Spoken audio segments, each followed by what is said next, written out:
Entramos na fobia, entramos numa síndrome de pânico, ou entramos num comportamento impulsivo, brigamos na rua, em casa, quebramos as coisas, estamos fora de contexto na nossa ecologia interior e social, porque não estamos sabendo administrar a observação das leis de amor no campo das emoções.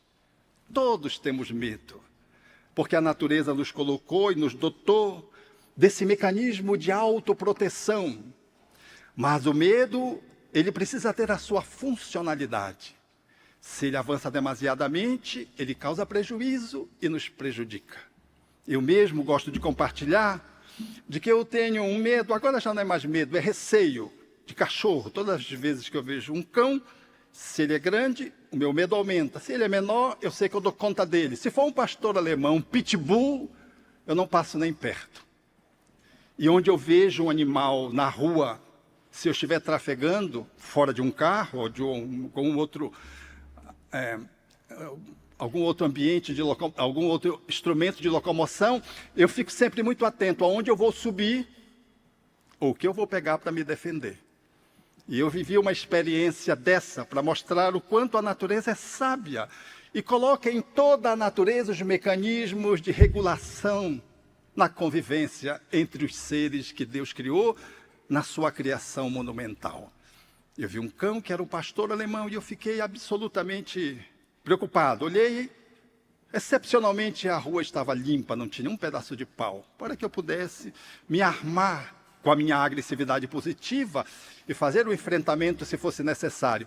Nem onde subir, já que eu tenho a possibilidade de subir, não tinha nada. Vi apenas um portão entreaberto e eu então, o cachorro estava mais ou menos a uns 100 metros, saí atravessando a rua na direção daquele portão, estudando o ambiente, mas eu notei que o cachorro me olhou e também me tirou através de um olhar diferenciado, porque uma orelha estava assim e a outra estava assim. Tipo de filme de terror. Cachorro normal ou está assim ou está assim. Assim é filme de terror. Aumentou o medo. Eu fui acelerando o passo, ele também foi, vindo na minha direção, atravessando a rua, porque ele estava do outro lado da rua como eu. Eu corri e nenhum corredor jamaicano me ganharia naquele dia. Ele correu. Eu cheguei primeiro, o portão estava aberto, peguei o portão e fechei e veio com aquela boca que era desse tamanho, porque quem tem medo nunca vê as dimensões normais, sempre supradimensiona. Ele pulou no aramado do portão, eu segurei e tinha uma senhora com uma criança no colo e disse: moço, abra a porta que aqui é a casa do cachorro.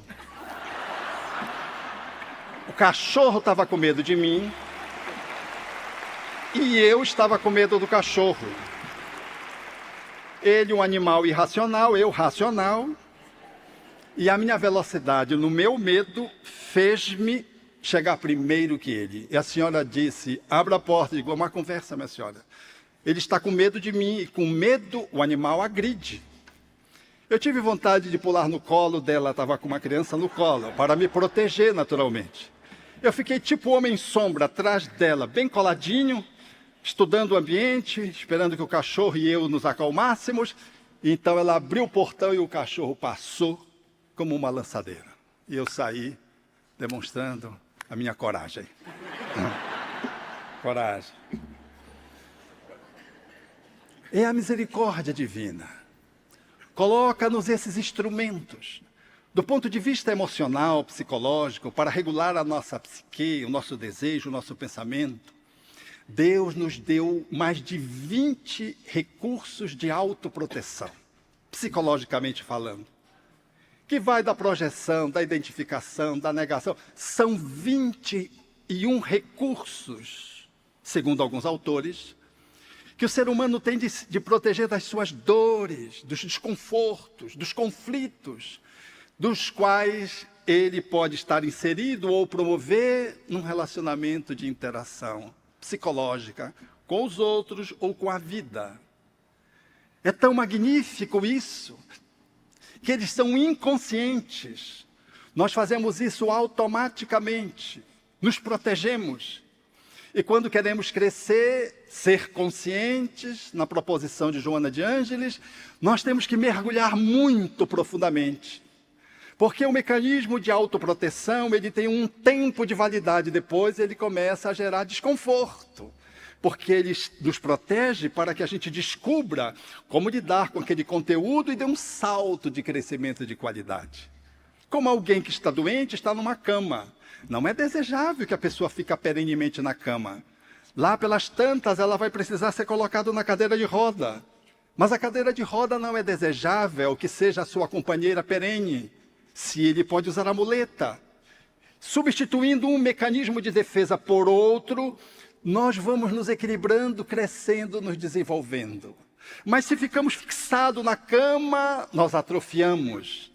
E impedimos a nossa mobilidade, a nossa movimentação psicológica. Impedimos que possamos continuar num processo de crescimento grandioso, portentoso, volumoso, intenso, se nos acomodamos. Mas se somos capazes de fazer esse mergulho interno, nós vamos no caminho do autodescobrimento.